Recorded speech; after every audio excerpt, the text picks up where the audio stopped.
Wow, aren't we so surrendered? And so creating our dream reality. Hello, I'm Morgan Gonzalez. Sometimes I call myself Miss Timeless. I just like it a lot. Anyways, I wanted to share this video because it came to me through divine intervention this morning. And as you read by the title, it's how to live in trust and surrender and still create your dream reality. And I'm somebody that really wants to live in a very soft, calm, trusting, femme state, who is also very accomplished, rich, successful, and has the life that I so deeply desire within my being. So, we're going to start today with a very pivotal inner work question that is going to unlock this within you and recognize that this is going to be the portal that's going to move you from one life of reality to the next. Okay, so we're going to start with this question. Why would these two things conflict with each other in the first place? Why would they conflict with each other in the first place? I'm like giving you some space to think about it, but here's what, I would say. And I would say do this on your own. Don't take this for what I am doing. Just do this on your own, right? But the question, why would these two conflict with each other, brings up some obvious answers, especially if you're doing the spiritual thing, okay? And here it goes. I have to give up everything. I have to, quote unquote, let go of all my attachments and everything that I want in order to live the spiritual life. These, Buddhist traditions of letting go of attachment, letting go of desire, letting go of this, that, and the other. As we know in the reality, everything is backwards and forwards and up and down. Anyways, so what they are implying is what blocks you from facing your true quote-unquote self, right? So my perfectionism is kicking in right now, so give me a second. See, I'm not a perfect being. I'm surrendered. I'm holy. I have had reached a lot of realizations, of course, but I also have a persona. And so when these teachings say, let go of this, let go of this, let go of your detachments for your ego, it gets misconstrued in the psyche and is taken on as very literal. And I did this so many times, but it doesn't matter how deep of a state of enlightenment and awakening that you reach, you will still have a persona. So you have to understand these two things. There's waking up and there's also growing up. Growing up is the psyche. Waking up is, waking up inside. So with a lot of the Eastern traditions and these spiritual things only talk about waking up. Come hither. They only talk about waking up, right? So that's the one side where you're no self. You're in a complete state of letting go and bliss. Been there. Great. Love it. But now growing up is growing up to be the most developed and capable being self that you can be, right? This ego development, which is very important. And part of ego development is you go through self-esteem, you go through empowerment, you go through this journey of power, healing your shadows and all these things.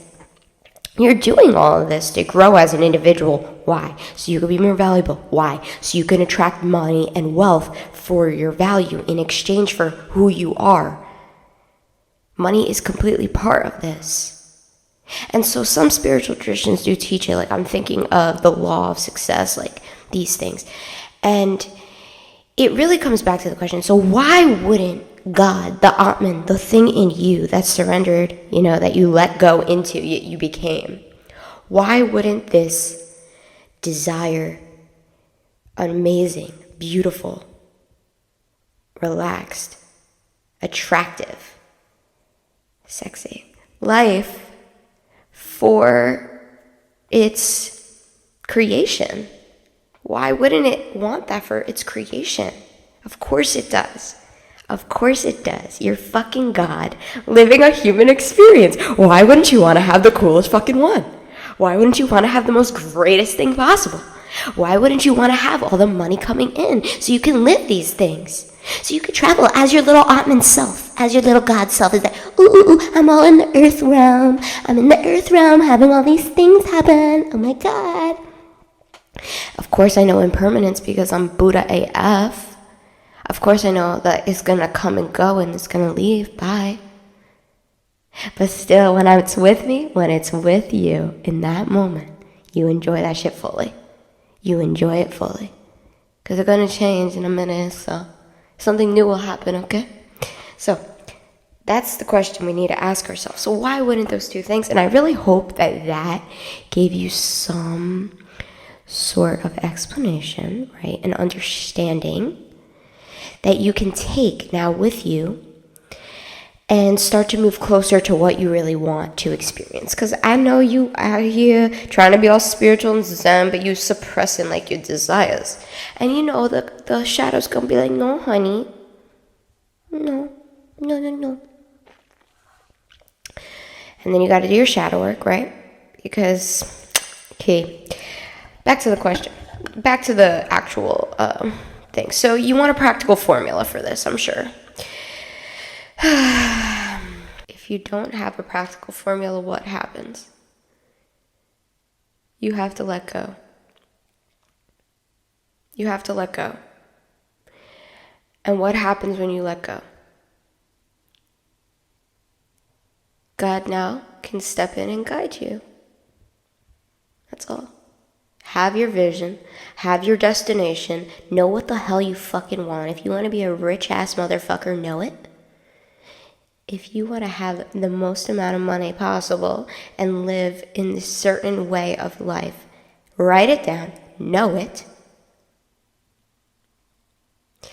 and question every single thing that tries to block you from changing into that identity.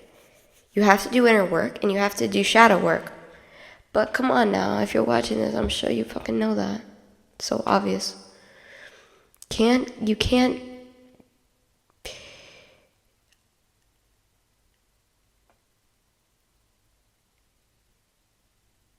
can't expect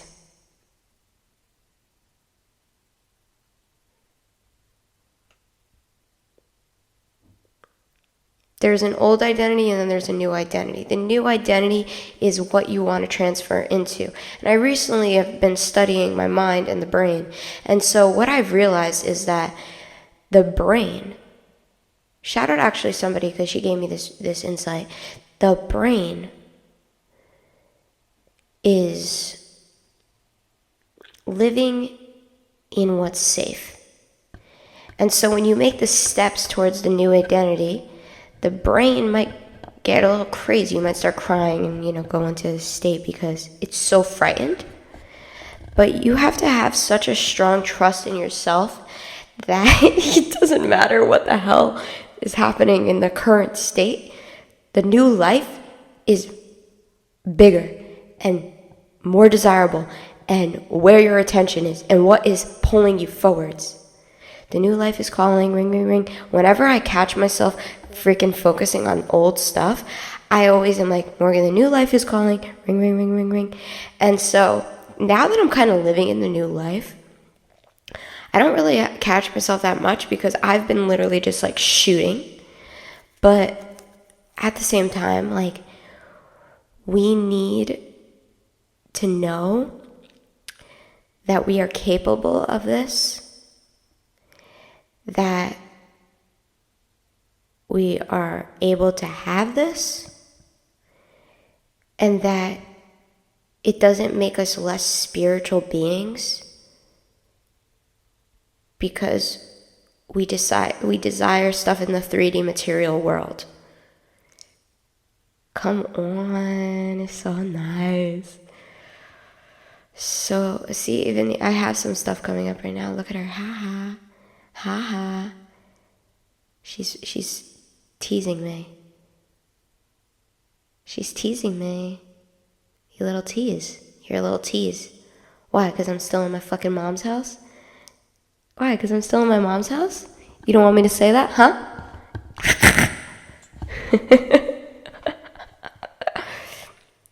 This is the most temporary situation in my life. It's been temporary since the second I walked in here. I've been,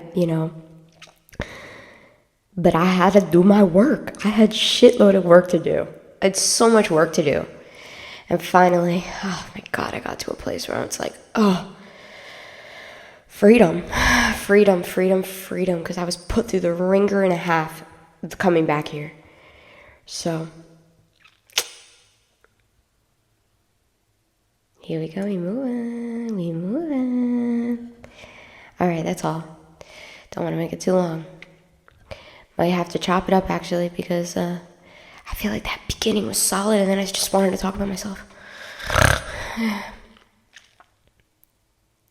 If only you guys knew what the hell I do on a daily basis. I actually sound like a narcissist right now, maybe. But, I'm the most spiritual person you'll ever meet. Good day.